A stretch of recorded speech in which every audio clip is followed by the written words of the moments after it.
Okay. Thank you, everybody. Welcome back. Thank you for coming back so promptly after lunch. We're going to proceed straight away. We are a little tight on time, so apologies. We will, as usual, get to as many speakers as we possibly can. We're enjoying all the wide range of interventions we're getting, so we really appreciate your willingness to be here, to participate, and to share your views with us.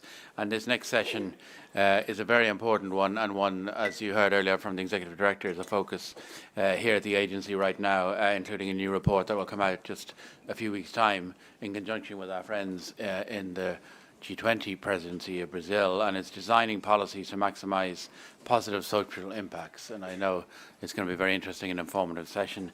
And to chair, we're delighted to have one of our close friends from the G20 presidency who's actually chairing the energy transition process of Brazilians, I must say, excellent and inspiring G20 presidency. So Mariana, it's a delight to have you here. So I'm going to hand you over now to Mariana de Assis Especi, who's the special advisor to the Brazilian Minister of Mines and Energy. Mariana.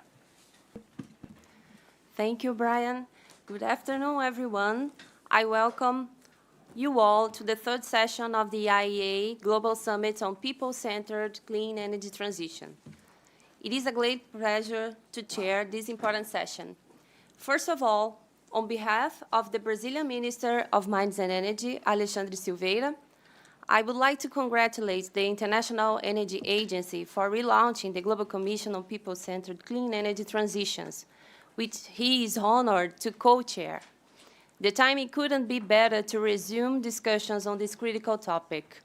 Since December 1st, 2023, Brazil has been leading the G20 presidency, and we remain fully committed to achieving significant advancements in the energy transition agenda within the world's 20 largest economies.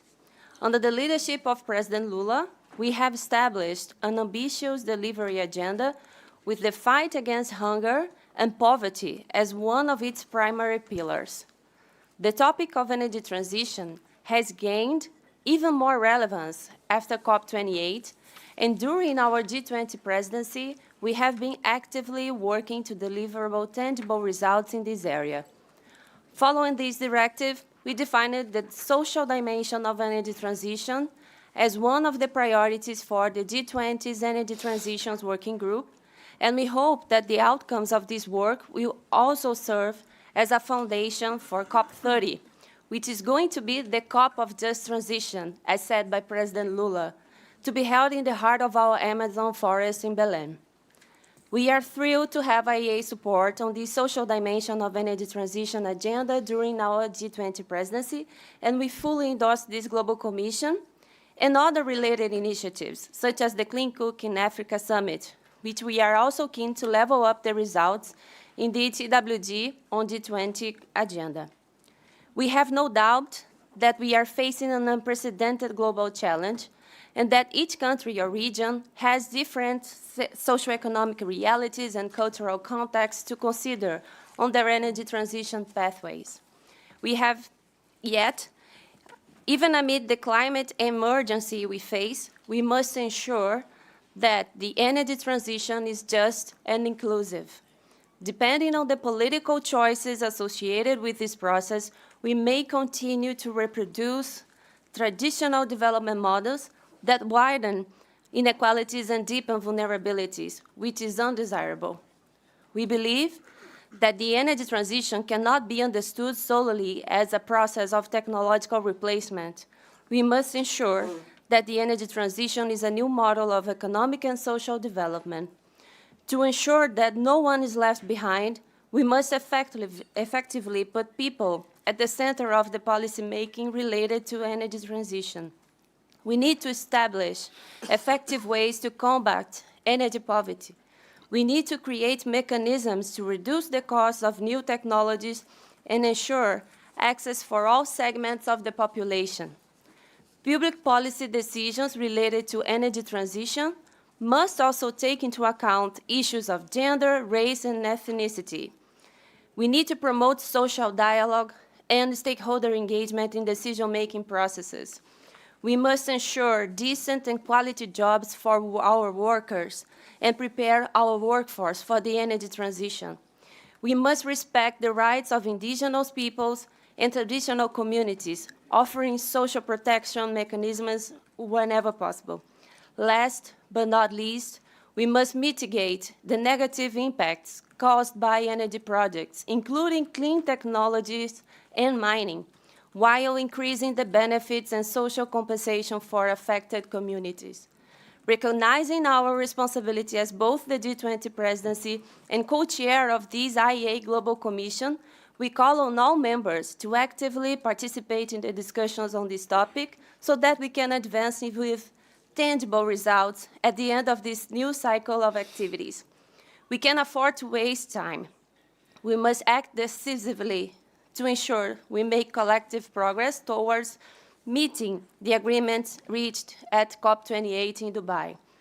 Therefore, it is with great pleasure that we offer to host the next meeting of the Global Commission on People-Centered Clean Energy Transitions in October 2024 in the city of Foz do Iguaçu, alongside the G20 Energy Transitions Ministerial Meeting.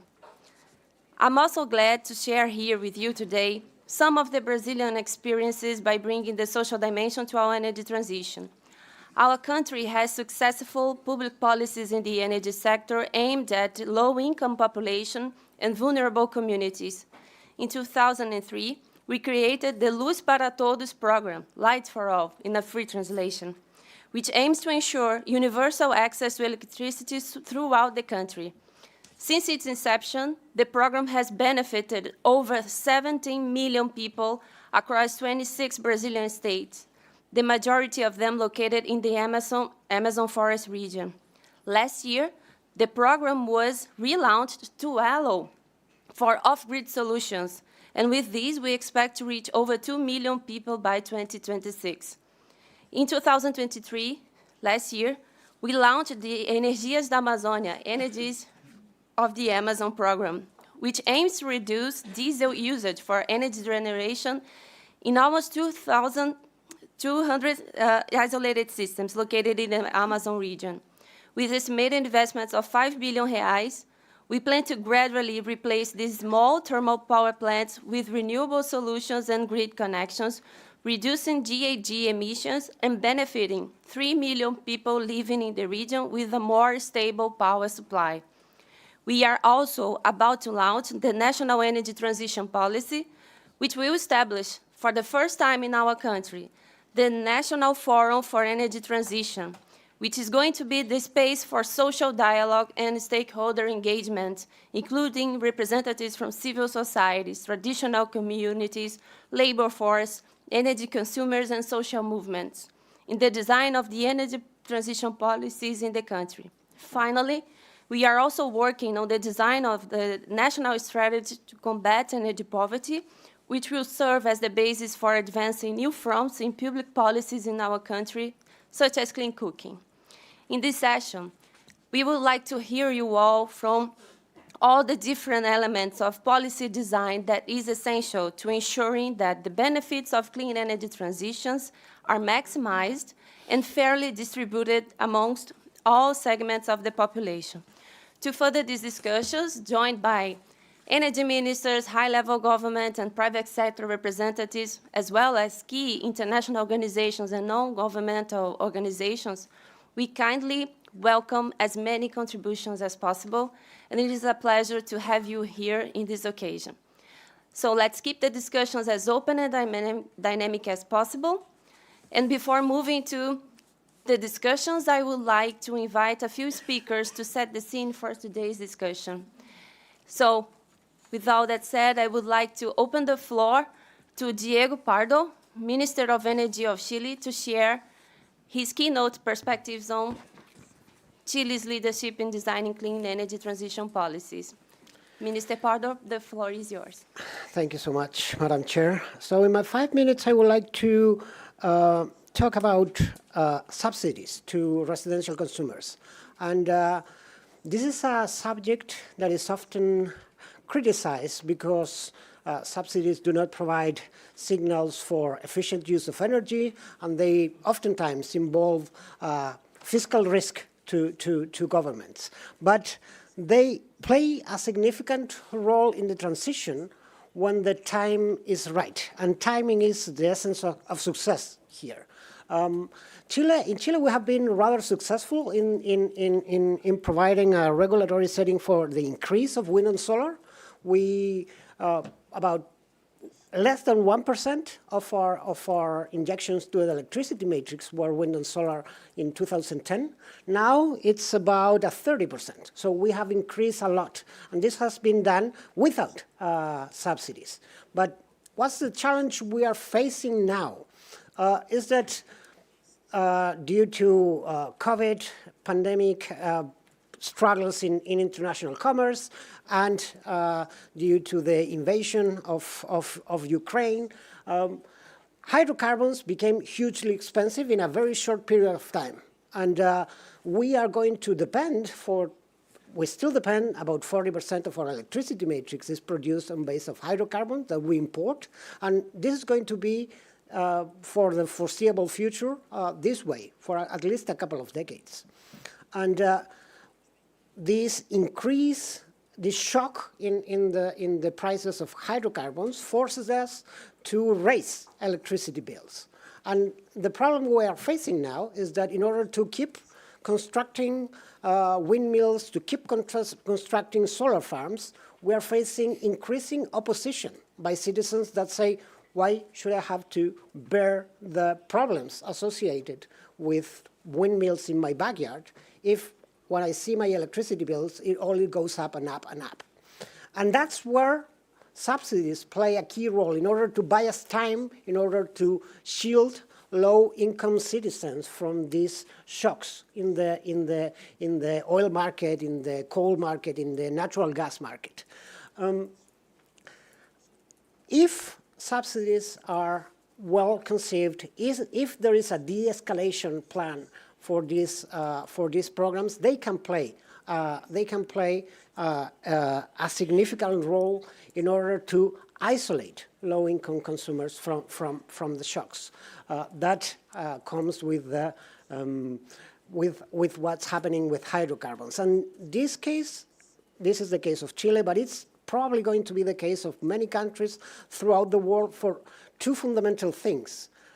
Renewable clean energy uses a lot of land. Unlike fossil fuels, unlike coal power plants, unlike diesel power plants that are concentrated in a very small space, wind farms, solar farms, they use a lot of space. You need 1,000 square miles in order to deploy this technology. And that comes with a wide range of citizens to which you need to bring together in order to push for this effort. And on the other hand, oil prices, natural gas prices, coal prices are going to suffer by these contingencies all the time. I mean, we have seen this every couple of decades, every decade you face a challenge like these ones. And if you don't have policies that are able to go through the harsh times, then your transition is probably going to be undermined by these shocks. So when I think about energy transition, I try to think this is like rowing. When you row, you have a piece of technology, the oar that you have to put on the water, but you also need the guy that is in front of you and the guy that is behind you to do it at the same time. So if you want to pick up the pace on energy transition, of course you need technologies. You need the best oar you can, the best boat you can, but you also need that everybody that is on the boat rows at the same time. So by using subsidies that are well-paced, that they have a de-escalation program, that they consider in their design the fiscal problems that oftentimes have accompanied this kind of policy, we can't be able to bring low-income residential consumers as an ally to energy transition, and not what oftentimes happens, that they are the ones that are opposing to picking up the pace on energy transition. Thank you so much, Chair.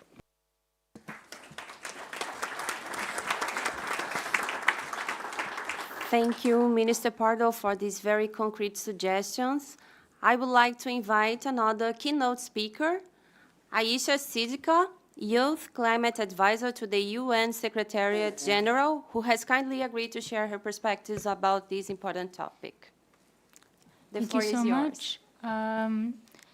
I speak to you today as an advisor to the UNSG on climate change, on the topic of energy security in particular. We know that the IEA is very clear in its recommendations that continued reliance on fossil fuels does not guarantee energy security. However, we need a more people-centered energy transition as opposed to clean energy versus fossil fuel. Although energy security stands at the cornerstone of economic stability and national reliance, ensuring access to energy resources at affordable rates, tethering energy security solely to fossil fuels poses many dangers. We know that the fossil fuel industry, driven by insatiable greed, profits off a parasitic relationship that has continued to exploit the vulnerable and has therefore really ravaged our planet. Oil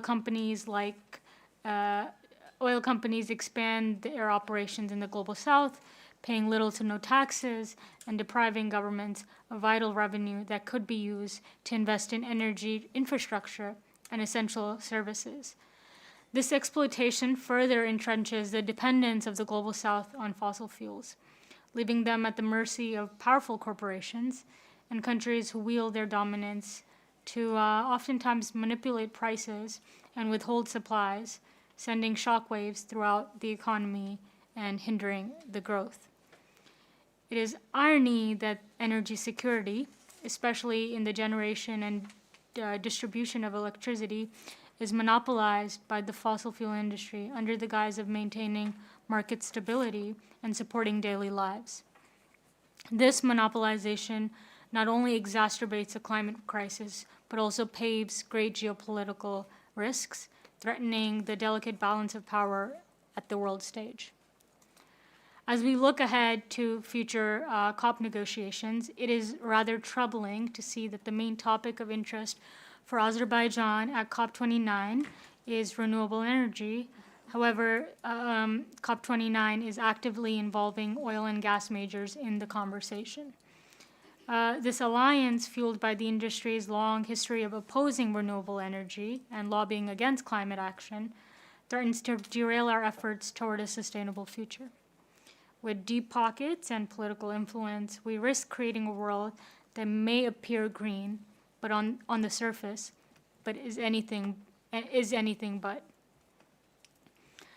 We really are out of time for half measures and tolerance for empty promises. Ministers, you must break free from the shackles of the fossil fuel monopolies and embrace a future where energy security is synonymous with sustainability and social justice. It is alarming to see fossil fuel majors shaping the narrative, perpetuating their dominance, and profiting from this instability. This is evident in the disparity of access to electricity, like I mentioned, with nearly 1 billion in the global south forgotten by the international energy companies because providing last-minute electricity access does not generate economic profits. And then furthermore, we have seen high-profile cases of European oil companies reversing production reduction targets. This should serve as a stark reminder that these entities are not willing to reform. So why do we keep believing it?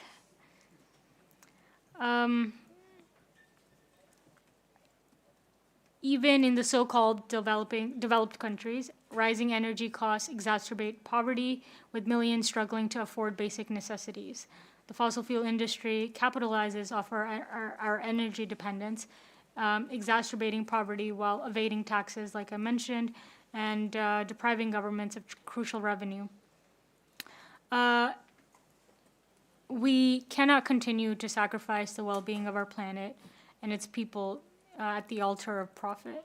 We must democratize energy security, shifting towards decentralized, community-led renewable energy systems, empowering communities to own and manage their energy resources that were mentioned earlier today, which ensures greater autonomy and equitable distribution of benefits. We cannot let the renewable energy sector be yet another extractive industry that only benefits Wall Street. Thank you.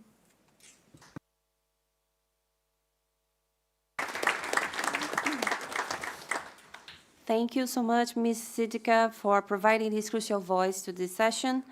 Let me now turn to Fatih Nizi Hassan, Director of Africa at Oxfam International. Ms. Nazani, the floor is yours. Thank you very much. We are grateful for you having us and inviting Oxfam to share our perspective in this important conversation. I'm here to speak about Oxfam from Oxfam perspective in general, but please allow me to emphasize the need for just developmental and people-centered transitions, specifically in the African context, as Oxfam Africa Director. Despite contributing to less than 3% of the world's carbon emissions, Africa is experiencing some of the most severe consequences of global warming. In the past few weeks, Tropical Storm Filippo has hit Mozambique. South Sudan has closed schools during an extreme heat wave, and more than 24 million people face hunger, malnutrition, and water scarcity due to extreme weather conditions in southern Africa. At the same time, many African citizens do not have access to energy. 600 million Africans lack access to electricity, and 970 million lack access to clean cooking energy. These facts are important because they so clearly underscore the importance of ensuring a just and development-centered transition that not only prevents future emission growth, but also expands energy access, contributes to vital development goals, and reduces, rather than entrenches, existing inequalities. And this brings me to one of the most important key considerations that we at Oxfam cannot stress enough, which is the need for large-scale international climate finance.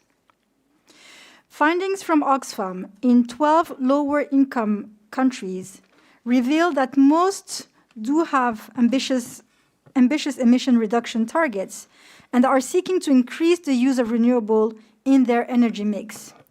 However, their attempts are constrained by the lack of the promised grants, concessionary climate finance, and by inadequate investment. A second related consideration is the pace of transition.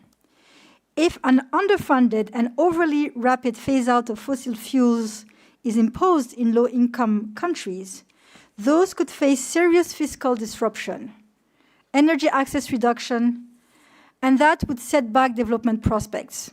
It is therefore important that different approaches are adopted on global level to allow low-income countries more time for the energy transition. We can overlook this, but it would be at the risk of creating serious social disruptions. In other terms, this means that high-income countries must transition first and fastest. A third consideration is whether the transition contributes to both a fairer and greener world.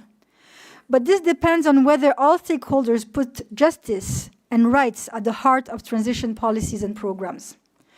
Oxfam and partners' work and research indicate that in too many instances, consideration of justice, development, and rights are ignored. The energy transition creates many opportunities and benefits for resource and mineral-rich countries, particularly if they can move into manufacturing and mineral processing. But such ambitions face obstacles from restrictive global intellectual property, trade, and investment rules. I agree with Dr. Birol this morning, who stressed the importance of equity principle in his welcome remarks.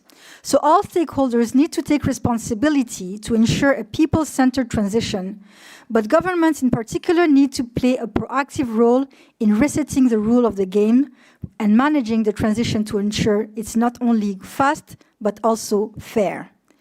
As Oxfam, we will continue to play our role in a people-centered, just energy transition, but we need concrete actions from governments, and we trust that we can rely on all stakeholders present in this room today. Thank you.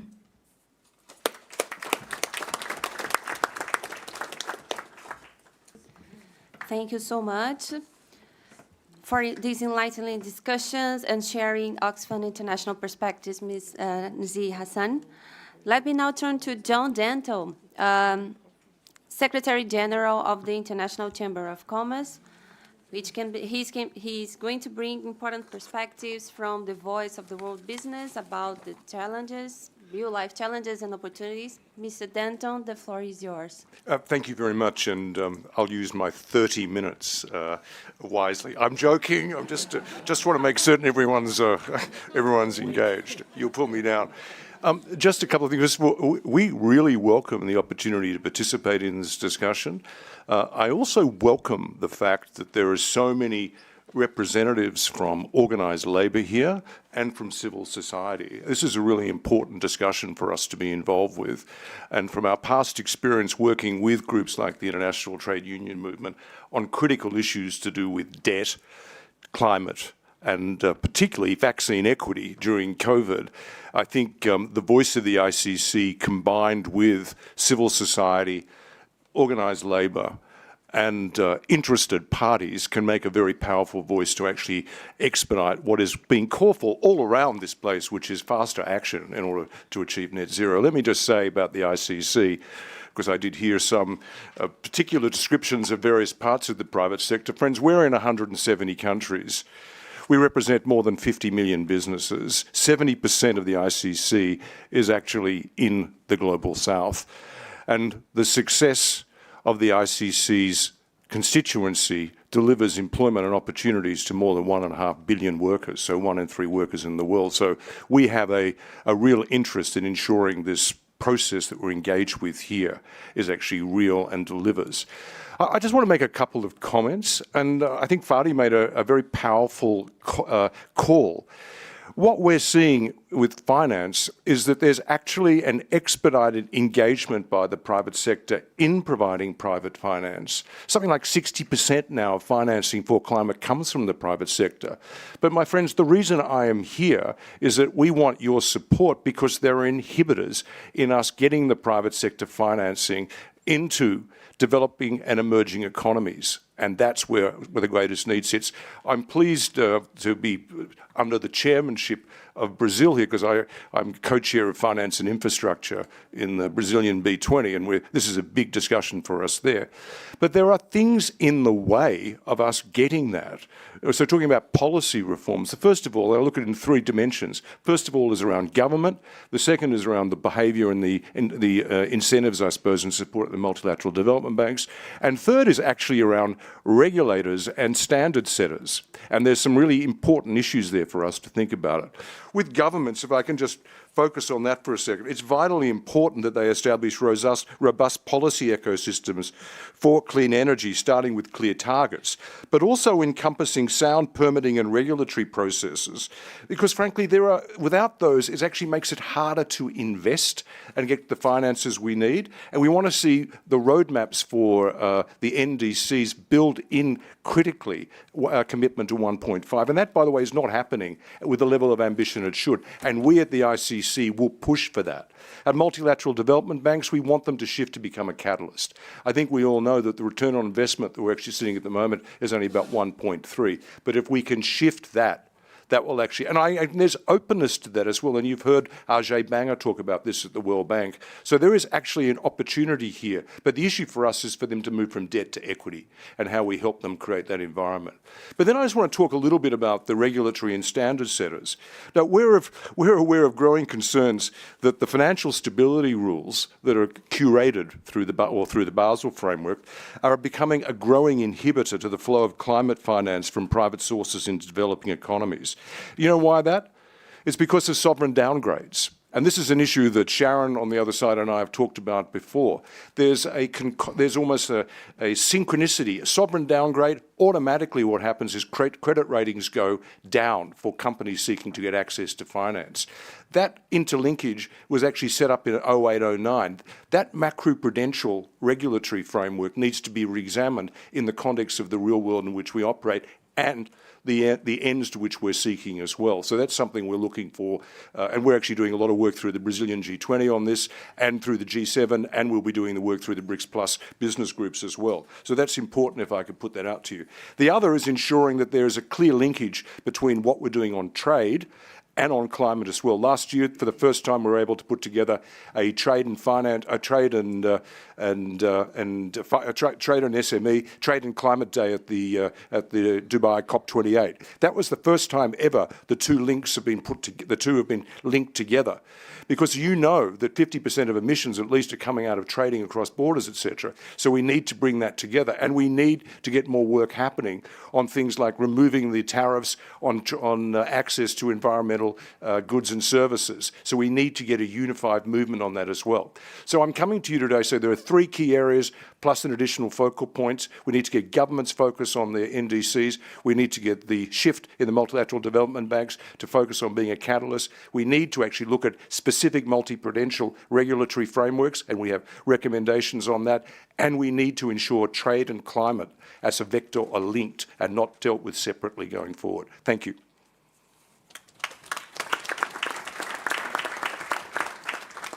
Thank you, Mr. Danto, for providing this very useful context to the session. I would like now to bring a labor voice. Etlo Hoy, I'm quite sure I will pronounce all the names correctly today. General Secretary of the Industrial Global Union, which represents over 50 million workers in 140 countries in the mining, energy, and manufacturing sector. Mr. Hoy, the floor is yours.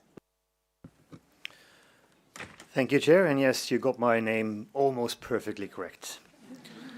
I'm glad to hear that everybody around this table realizes that we're talking about an existential crisis. An existential crisis that has to be solved if we are to save the planet and future generations. I'm also glad that we understand that we have to act now, that every day we wait, it'll be more expensive to solve the problem. And I'm also glad to hear that most of the participants think that it's important to have all the actors on board in the discussion. So then I have to ask a question, and this is one of the small elephants going around the room. Why is it that many governments, after meetings like this, go home and introduce legislation that makes it more difficult to be a trade union?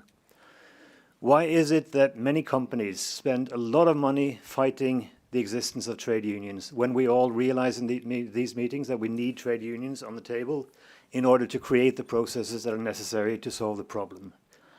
I think we really need to figure that out, because it's good to have good speeches at the table, but the most important is what happens when we get home and start implementing. There are billions of dollars spent on keeping trade unions away from our workplaces. And if we continue that, we won't be able to solve the problem. But if we solve that, we will, of course, very happily be part of the discussion. And I think that one of the important things then to look at is how do we use all of the investments going into the climate change processes? We agree that the processes have to be just and inclusive, and we agree that a lot of money has to go into it. But one of the problems we are asked to look at in this debate is inequality.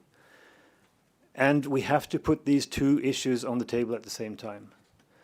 We need to make sure that the investments are made in a way that reduces the problem of inequality. We cannot solve one existential crisis by creating another one. And I'm afraid that if we continue to let inequality grow, we will create another existential problem that we will have to solve at a high price at a later stage. So, as has been said by many here today, it is important to create processes where you include those who are going to bear the brunt of the effects of the solutions we're looking at. I'm going to just illustrate that with maybe a little bit of an exaggerated example, but if we come to a remote mining area and say to the workers in the mine that, listen, we have a global problem to solve. In a year, we're going to have to transform the industry completely. We won't be using coal. Unfortunately, there will be no jobs for you after this transition. And also, unfortunately, your community won't have anything to do in this area because there is no process of developing something that is an alternative.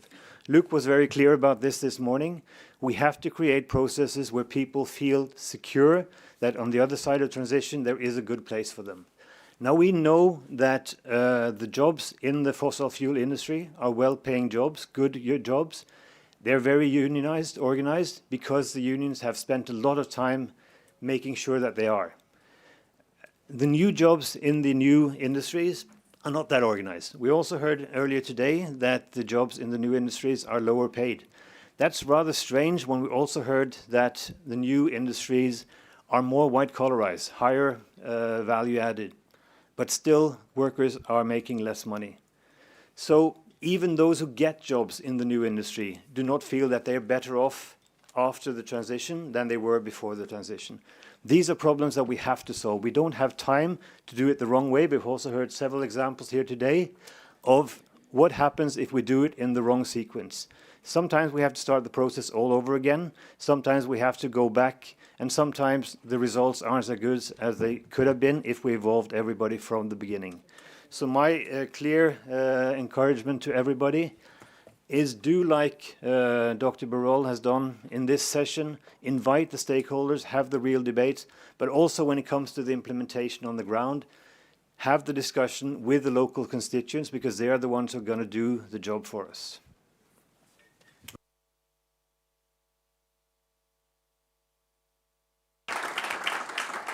Thank you so much for providing this very useful context to the session. I would like now to invite our final keynote speaker for this session, Virginie Leroy, Deputy Executive Director, Human Development and Social Progress at the French Development Agency. And I think it's time to listen to your perspectives. Mr. Leroy, thank you so much. The floor is yours. Thank you, Mariana. And thank you to have put today together climate and social in the same panel, because it's not so often that we can link the two topics.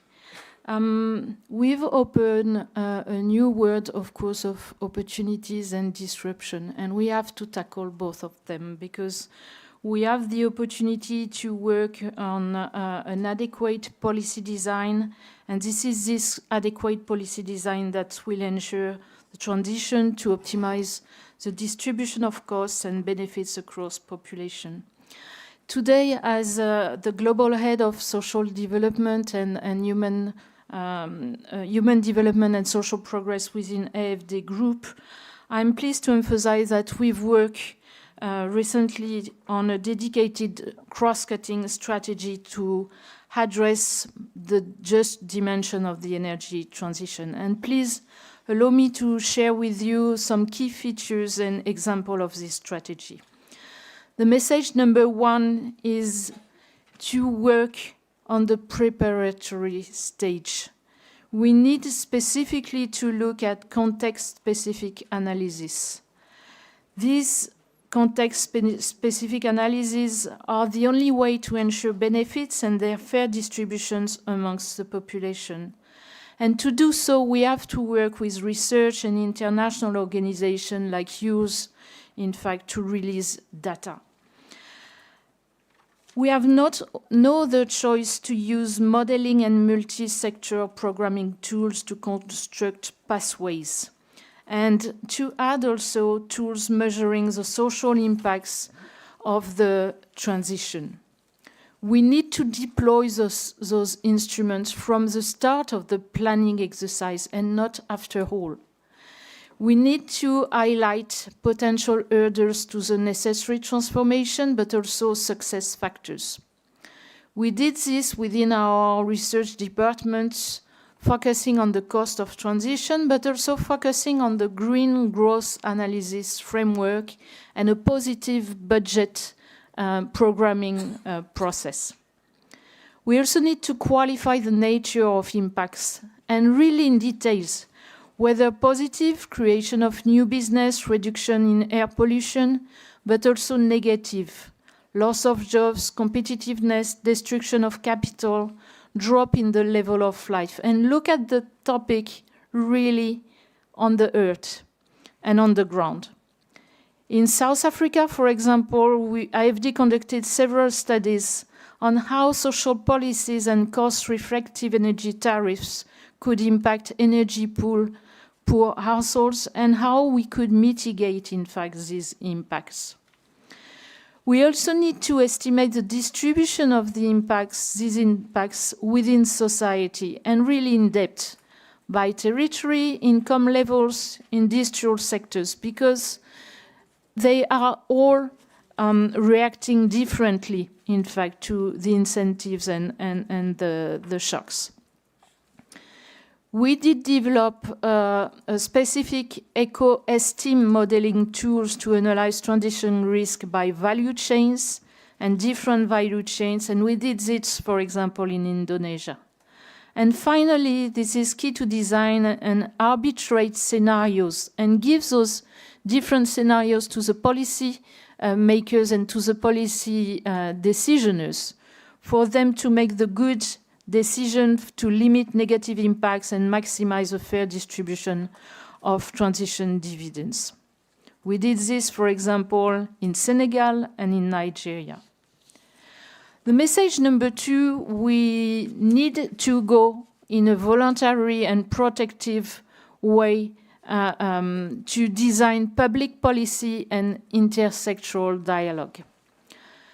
At 2 stages. The first one is at budget design. We need to consolidate the main investment expenditures, transfers, tax incentives necessary for the transition.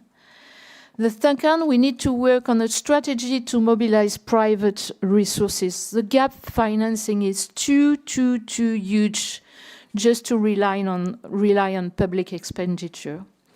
As an example, as you know, AFD is leading the Finance in Common movement, which is a global network of more than 500 public development banks, being multinational, regional, national, subnational, and they are key to align financial flows on the 2030 agenda and the Paris Agreement for climate change. Within the Finance in Common movement, we designed a specific coalition for social investment, really to make sure that we do not lose and leave people aside this transition. And we designed a special working group on decent jobs and social protection at country level to force, in fact, the different stakeholders to work together and support national roadmap designing and also financing. The third message I have for you, in fact, we need to have direct support on the ground at the scale of territories. Why? Because we need to support workers in declining sectors, both financially and extra-financially, and also to support the creation of decent jobs, more decent jobs, and support all the stakeholders that push for new opportunities, training centers, universities, research centers, the ones that will support, in fact, the creation of the good skills for the new jobs, in fact, to emerge. And we also need to promote the private sector at local stage, favorizing incubation, financing innovation, new businesses, and research. We did this with the DBSA in South Africa, who decided to launch a network of public, private, and civil society partners to promote professional training activities and cultural action. Finally, the transition is really part of a territorial planning policies, and these territorial planning policies need to embark monetary transfer programs, social protection system, energy performance for households, and also an easier access to basic social services at local level. Thank you.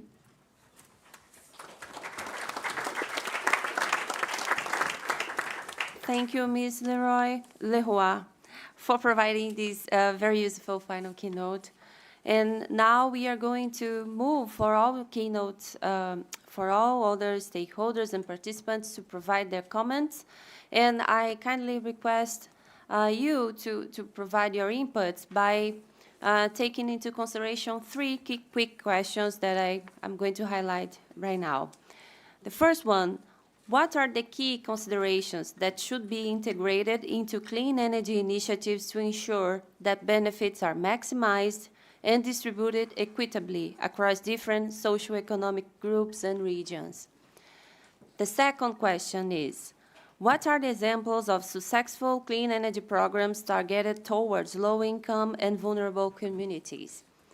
A third question for you to consider is, what are effective examples where addressing social concerns and potential negative social impacts in the planning and design of clean energy policies led to better outcomes?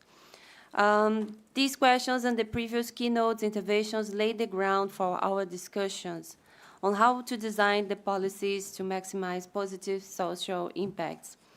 And right now, I would like to ask the speakers to be concise and brief as possible throughout the session, limiting your remarks to 3 minutes. I would like just to begin to invite Dr. Xu Han to make the first intervention.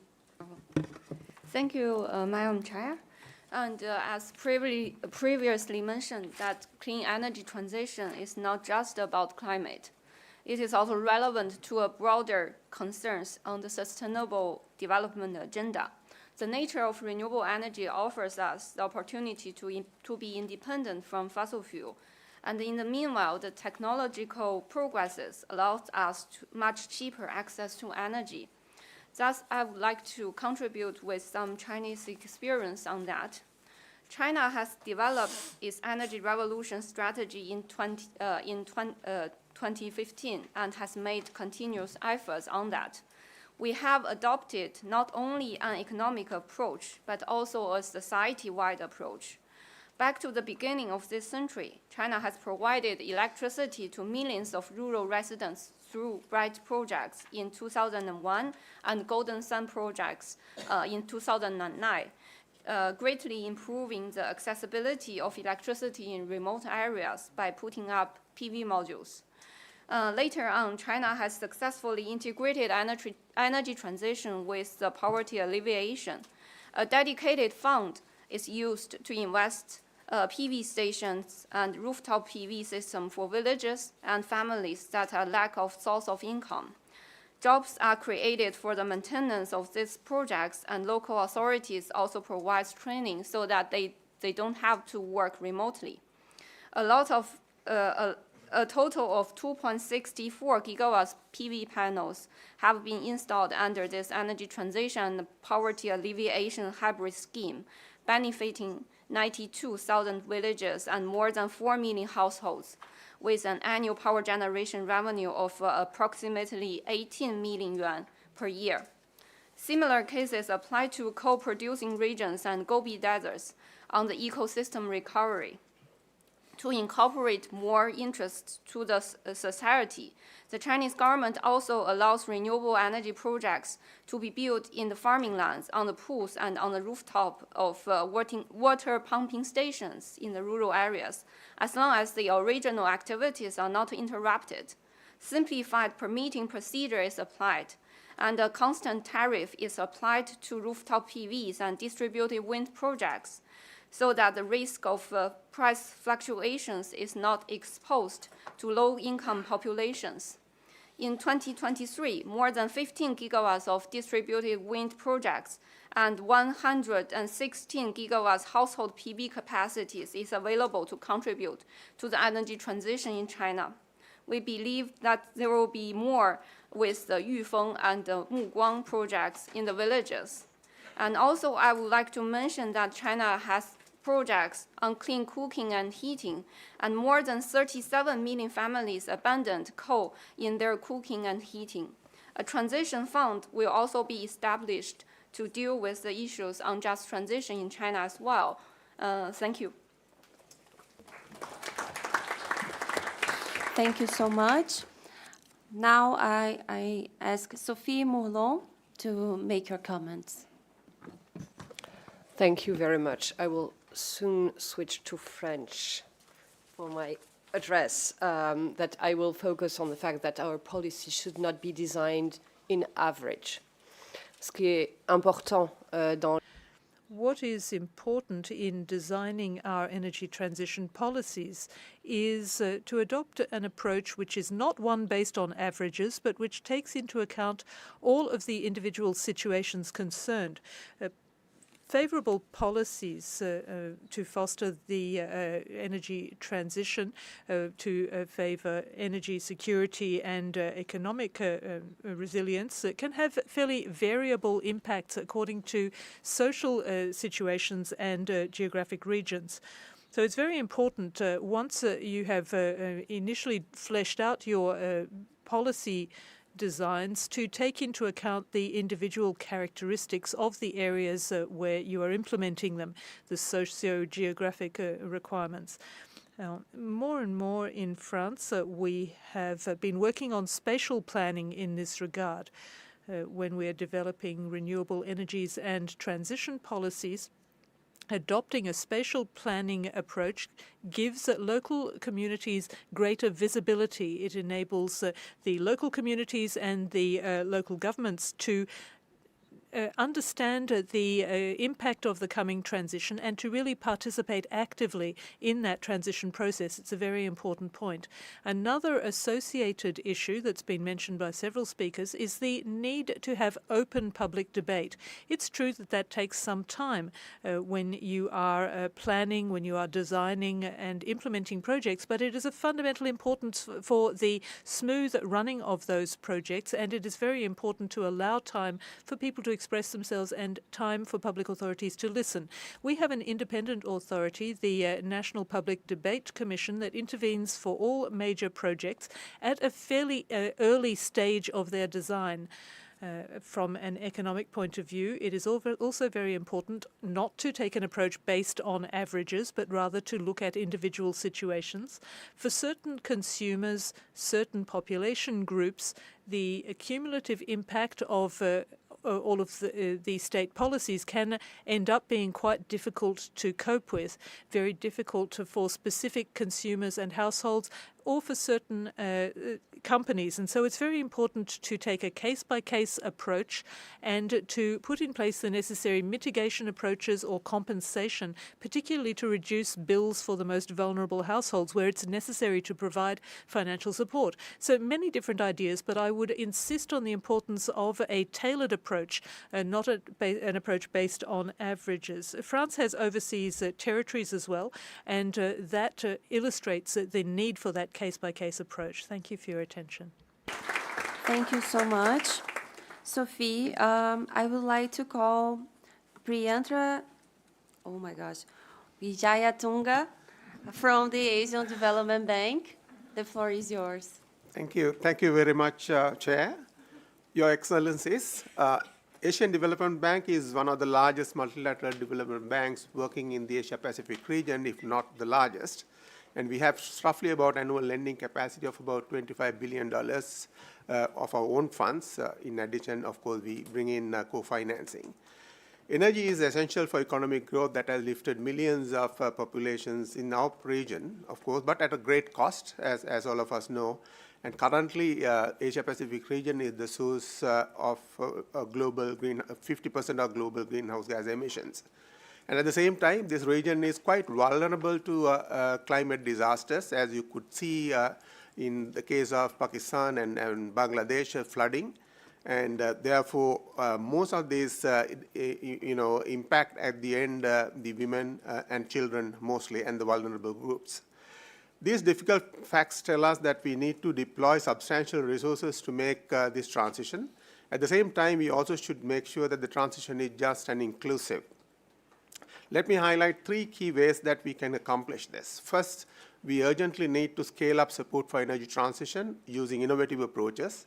Climate financing will play a big role here, and ADB is stepping up to this challenge.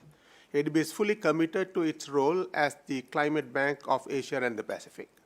We raised our climate financing ambitions to $100 billion between 2019 and 2030. And last year, we undertook reforms to our capital adequacy framework, which brought in another $100 billion for the next 10 years, in addition to our regular lending capacity. Second, we need to do this is to join together to make clearer and steadfast commitment to a just energy transition. ADB's 2021 energy policy articulates this commitment. It reflects our decision to withdraw from coal financing and to ensure access to affordable, sustainable, and modern energy for all. Third, we also need to solidify our shared commitment to a just transition. ADB is doing this through coordinated actions, such as the joint statement of multilateral development banks on just transition. We also aligning ADB operations fully with Paris Agreement. To succeed in this area, we will support planning encompassing not only technical and economic, but also social and environmental aspects, giving equal consideration at all stages of project concept to project implementation. Support planning that involves all stakeholders, and support establishment of strong institutional frameworks to address the social and economic impacts of energy transition and build effective knowledge on the transition that is grounded in scientific evidence. If we follow these approaches carefully in our work together, we will achieve a greener and more prosperous, inclusive, resilient, and sustainable world. Thank you.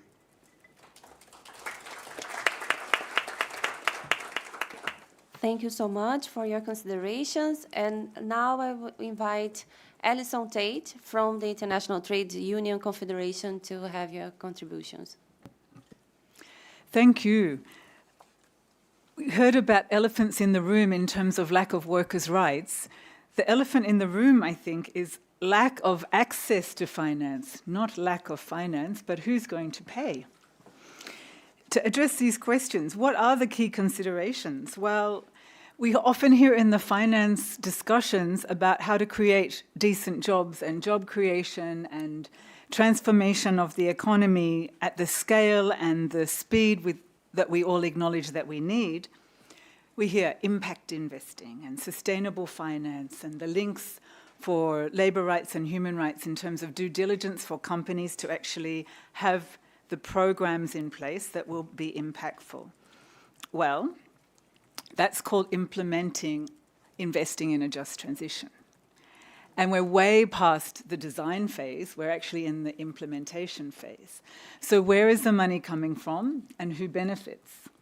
And so if we hear about the kind of costs that are needed to be addressing the planning, the dialogue, the training, the capacity building, etc., earlier on it was said we need to embed and price into investment decisions those structures and those costs. They're real structures and real costs.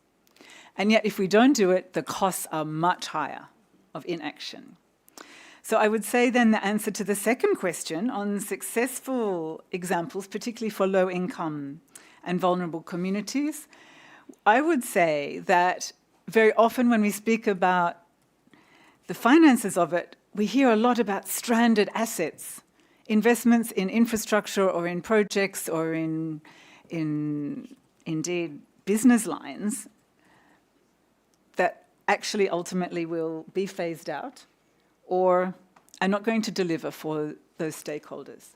So stranded assets, stranded people, stranded workers, stranded communities, indeed stranded small businesses very often. So the reality of how we see low-income communities access finance, and we know there are rules. We know that it needs to be accessible and transparent and accountable. But I would just say those implementation programs need to be specific, it was suggested just now. Place-based, specific to the project, specific to the stakeholders. And in our case, we are really appreciative of the Brazilian government. We are part of the L20 in the G20 process, where we see those considerations are coming together in your considerations around not only investing in just transition and having the implementation possible, but we see that the infrastructure and the finance decisions that investors need to make need to have that policy framework where the rules and incentives to drive action are clear and provide certainty. But then we need the funds going into those opportunities for real, decent work, job creation. Thank you.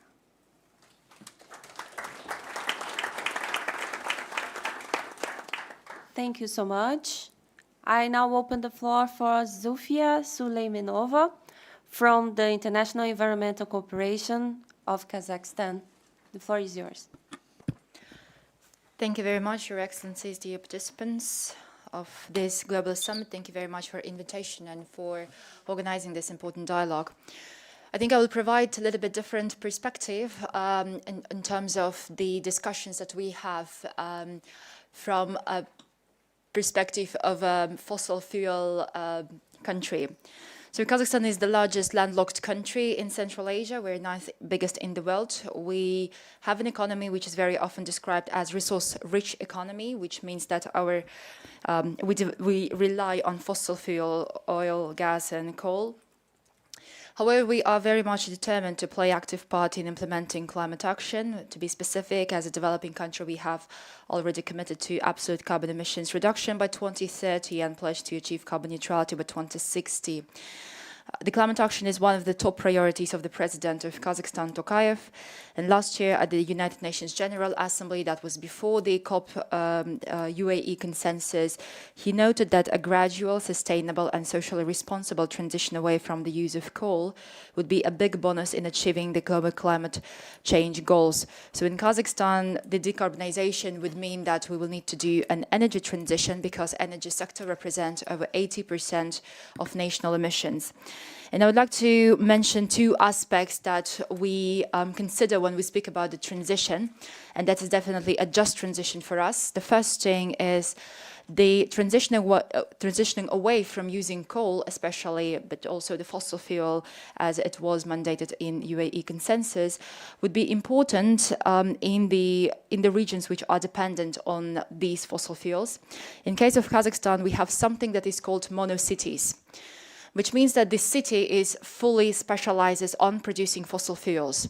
Kazakhstan has at least 4 monocities with a total population of 500,000 people.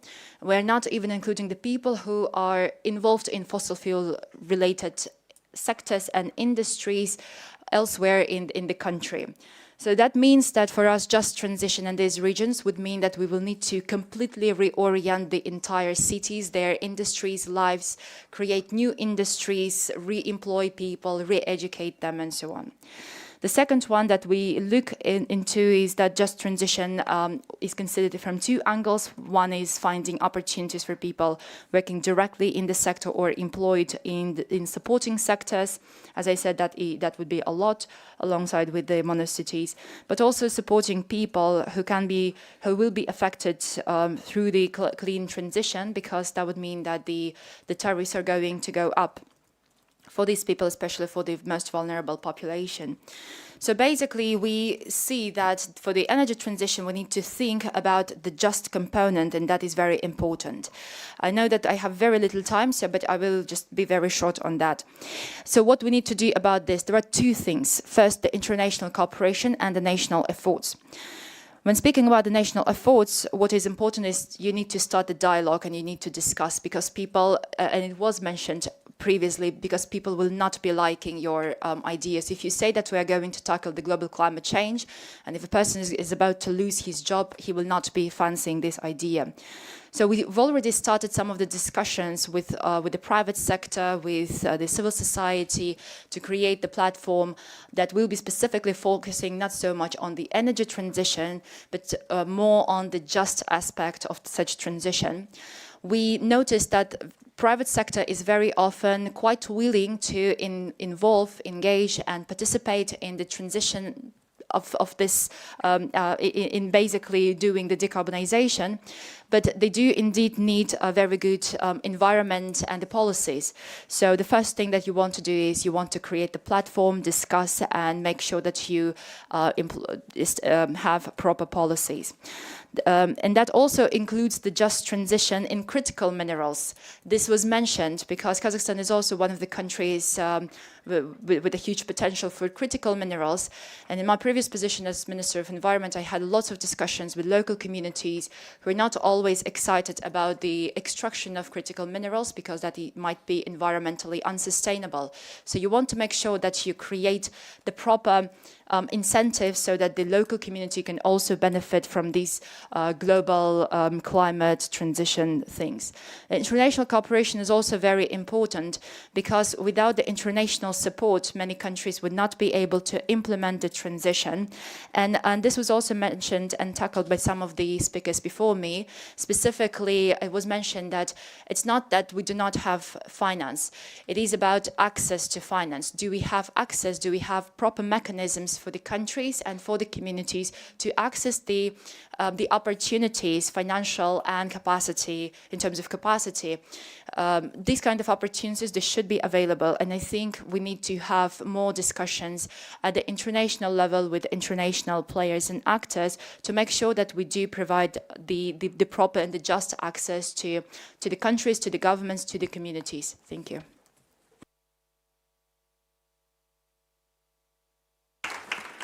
Thank you so much for your comments. And I now acknowledge Adewale Adeyanju from the Nigeria Labour Congress to make your comments. The floor is yours.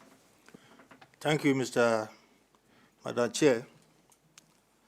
I brought fraternal greetings from Nigeria Labour Congress, its leadership, Comrade Ajero.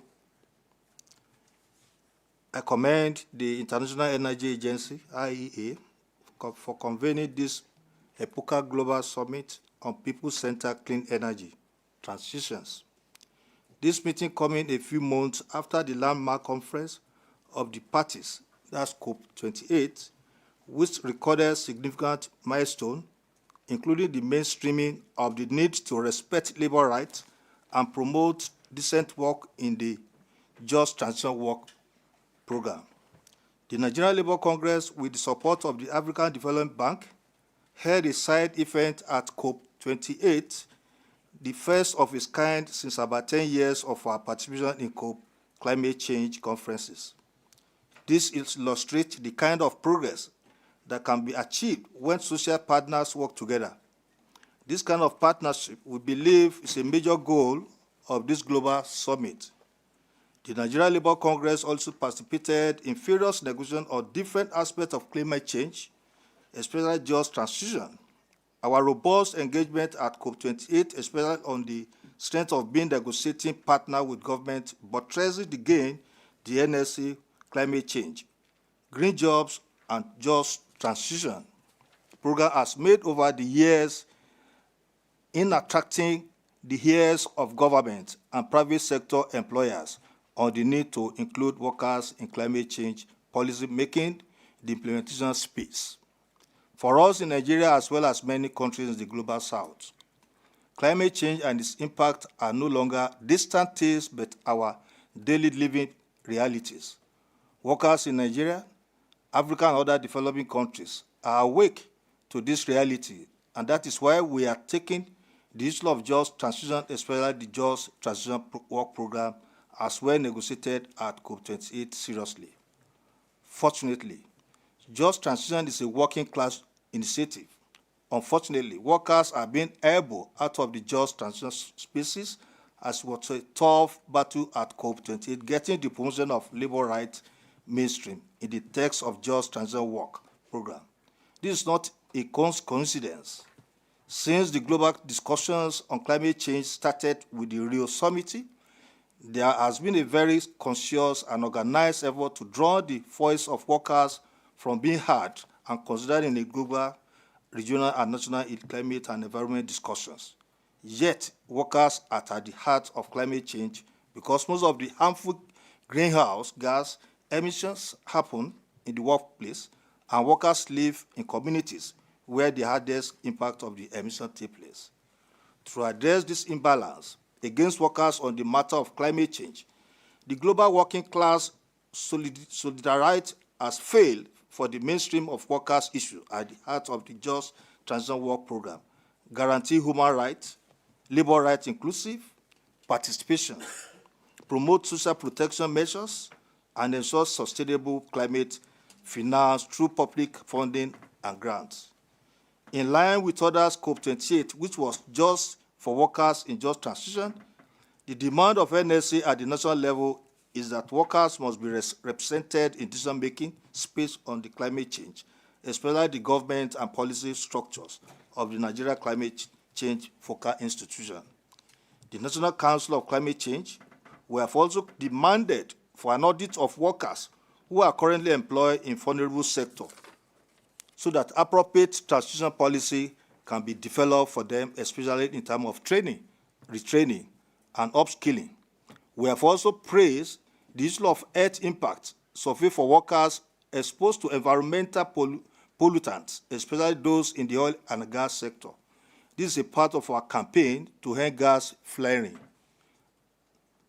as coincided, and environmental deregulations in all bearing community in Nigeria.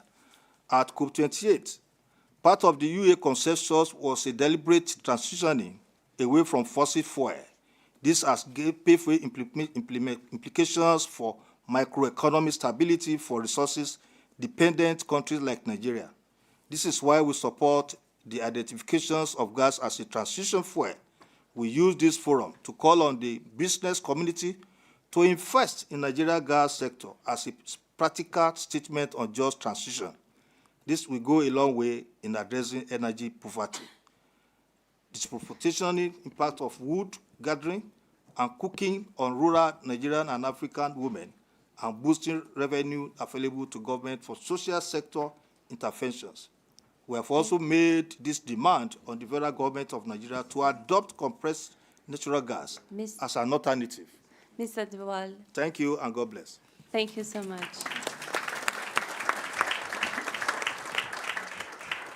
We are running out of time, but I would like to make a quick correction on Ms. Zofia Suleimanova job position, so sorry. She is advisor to the President of the Republic of Kazakhstan, special representative of the President on international environmental cooperation, so just a quick correction.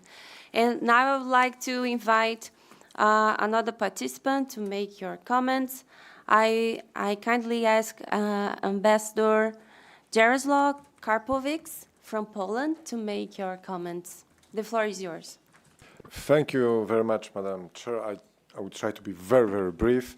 To design best policies, maximizing positive social impacts, please let me share with you a rather success story of one of the Polish region on the south of my country, Silesia, completely dependent on coal extraction. So at the beginning of 90s, there were around 500,000 people worked there, plus relatives, friends. So the area completely dependent on the coal industry. As the same as the whole country. Our electricity at that time was produced in 90% from lignite and hard coal.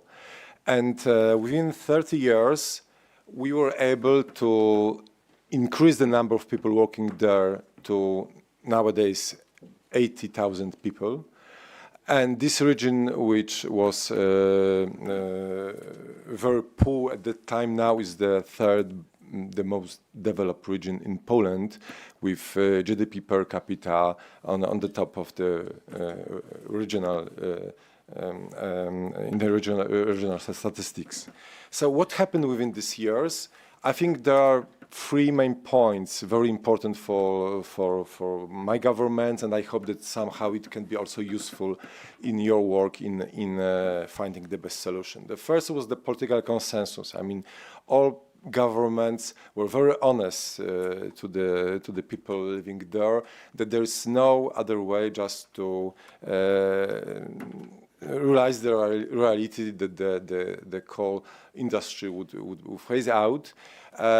Although at the beginning there was a huge social unrest and protests in Poland, like in many other East European countries.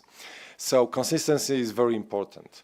And the second, of course, incentives.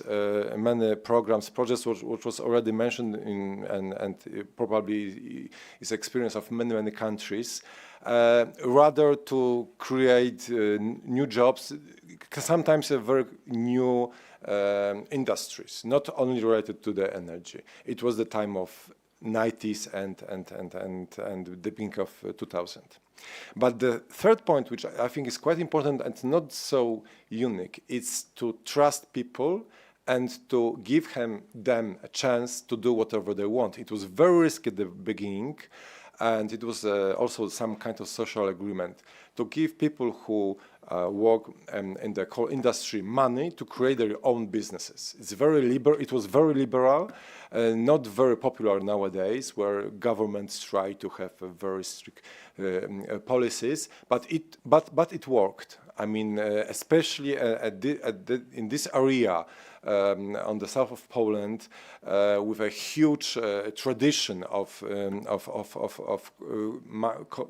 coal industry, with big cultural links to the German, to the Czech Republic. These people use the money in the best way, and now they are very entrepreneurial. So I know that my time is limited. I really would like to tell more about this story, but maybe it will be on the other occasion. Thank you very much. Thank you, Ambassador, for your comments. I now invite Elbia Ganon from the Brazilian Wind Energy Association to make your comments. You have the floor, Elbia. Thank you, Mariana. Good afternoon, everyone. I'd like to bring a business view here about renewable. So as a CEO in Brazil Wind Power Association, in the last 13 years, I see that this industry was born and it has been growing in Brazil dramatically, mainly in the last 10 years. With this experience, I can confidently say that renewable energy is a powerful tool for the just energy transition. However, in order for us to harness the full potential of these investments, it is crucial that investors, governments, and society in general broaden their vision and commitment to this issue.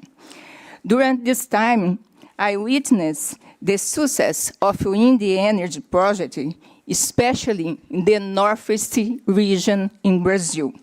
This region, which previously faced economic growth challenges, has benefited from investments in wind energy over the last 10 years. More than 90% of investments of a wind farm in Brazil is in the Northeast. Recently, we make a very important macroeconomic study, and we noticed that every $1 that we invest in wind, we can give $3 for GDP Brazilian. And we are able to generation return in the economy when you talk about multiplicator effectors. So in this region, we noticed that GDP increased about 20%, and the home index increased 21% in the time that investment arrived there. We have been improving jobs, generating jobs, and improving income in this region. And we can change the conditions of the communities with investments. However, we recognize that the challenge we currently face in spending these benefits and dealing with social movements against wind energy. It's important to assume that some wind farms developed in the past have had negative impacts in local communities. We are committed to learning from these mistakes and ensure that future wind energy projects are developed to sustain them with the respect for communities. Social inclusion and participation of affected community must be priorities at all stages of the process. Thank you very much.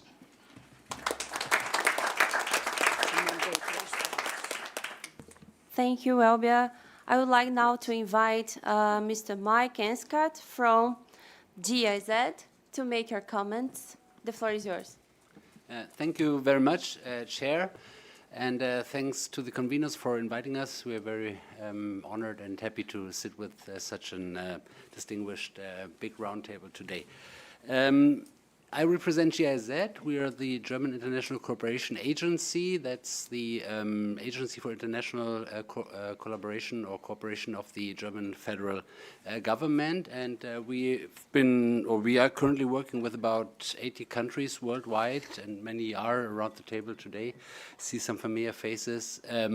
On promoting the energy transition, and we've been doing this for at least 2 decades in a very intensive manner. So we often say that it's not time to act, but it's really time to accelerate, because we've already, I think, or the partners have already achieved a lot in many instances, and it's now really time to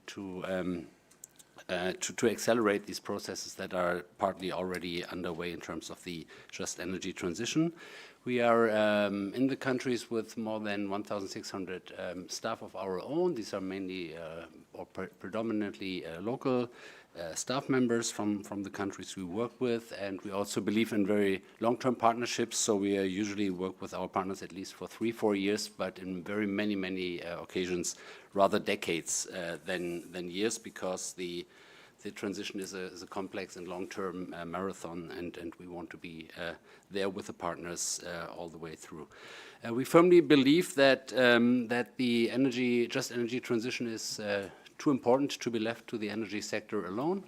And that's really our answer to your question, Chair. How do you approach policy making? We feel that it's important to have an integrated approach along many dimensions. Maybe I want to share with you 2 dimensions where we feel an integrated approach is really the key to a successful just energy transition. First of all, to take an intersectoral and cross-sectoral approach to the energy transition.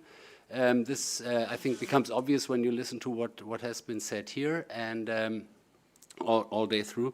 And but it's easier said than done. So we really work very hard with governments to put this dialogue, especially between ministries, on the ground. Then also a mix of instruments that we use in our support to policy making that certainly work on policy strategy, long-term, also national energy planning, which is more a technical endeavor, but also institutional development. We hold very important human capacity development is key, I think, for successful energy transition that takes along also for the benefit of the entire society, so upskilling, but also work with public sector actors and do capacity development is important, but also cooperation with the private sector. So we work very intensively, especially with local startup companies, to do capacity building with them, but also to help them get access to finance for their projects.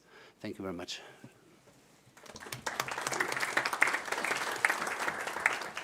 Thank you, Mike. Now, but last but not least, I would like to call Eduardo Avila from Revolu Solar to make your intervention. You have the floor. Thank you, Mariana. I'd like to congratulate IEA on leading this people-centered transition. It was an honor to be cited in the first ever Latin America Energy Outlook as a success case in Latin America for bringing solar to low-income population. And thanks, Mariana, to leading this discussion, representing Brazil so well. Just a quick story. I just came back last week from an indigenous community in the Amazon region that we are installing solar. We are a nonprofit and mostly youth-based initiative, and they have the grid for the Light for All program. This was very good, but one data, they have 20 out of 30 days without access to electricity. They cannot afford the electricity. So my talk is going to be focused on energy poverty, on the affordability and reliability aspects. The energy poverty defines the 10% rule that would be the limit for affordability. And we have in Brazil, although we have one of the most renewable energy matrix in the G20 countries, we have 46% of Brazilians that say they spend more of half of their budget with electricity. But this was a perception research. We lack of data related to real expenses, and data is fundamental, as mentioned. And Brazil has one of the most expensive energy prices for residential in the world. So quality and reliability are the SDG 7 aspects, and these vulnerable communities are suffering for that. Not access to the grid enough, this is not enough. We needed full, good and affordable energy. And solar is the cheapest source of electricity, leader in job generation, and becoming the #1 source of electricity in the world. So it's a unique opportunity to transform the lives of the people who need the most. So we do this low-income communities model with solar, with new business models, financing mechanisms, and education and culture to make solar more affordable and popular. We advocate for a just, inclusive, and popular energy transition. And rooftop solar is the tool that we can make that. I don't know how many of you guys have solar or know someone who has solar. I think the majority of you. But if you go to a vulnerable community, nobody has. And they are suffering from this. And as the Chilean representative said, incentivize solar residential, especially to low-income households, is essential. And we need that, Mariana, in Brazil.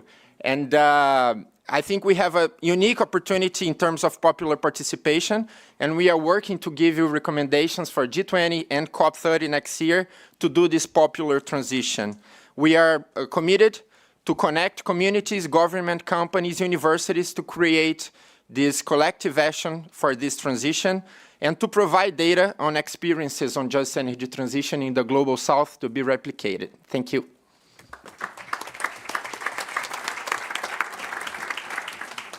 Thank you, Eduardo, and thank you all for the fruitful comments and discussions. We could spend the whole afternoon here talking about this, and it was very, very enlightening for me, especially.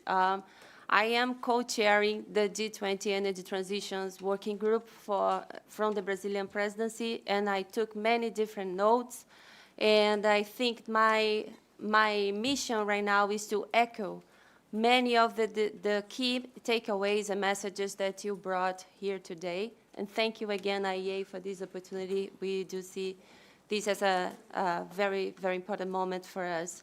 I have some important messages that came up so that we can have a wrap-up of these moments. It was pretty clear, for example, the role of subsidies and fiscal policies, since we are having many, many issues in place that need to be considered, and how we can make these less a burden for many, many different contexts and in terms of the population, and especially the low-income population. The need of social dialogue to assure that community engagement is happening, that people are proposing some solutions and understanding the key impacts that they are going to suffer with these policies and decisions. It's really important. It is also important to take into consideration the need of specific conditions. Each case, each region, each country will have a many specific contexts. And of course, there is no one-size-fits-all. We need to take into consideration what is going to be better and make sense for each of them. We have also listened about the importance of also bringing into this equation the role of critical minerals and the social aspects related to these aspects, since we are going to be more mineral mining dependent for this energy transition, and how we can bring this as an opportunity to leverage and provide social and economic development for many countries and regions. And last but not least, the importance of having adequate data. We need to be more data-driven decision makers.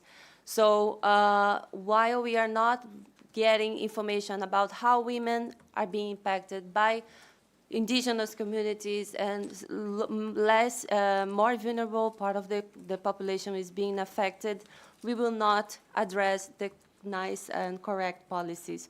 So I'll stop now, and thank you so much for having me here.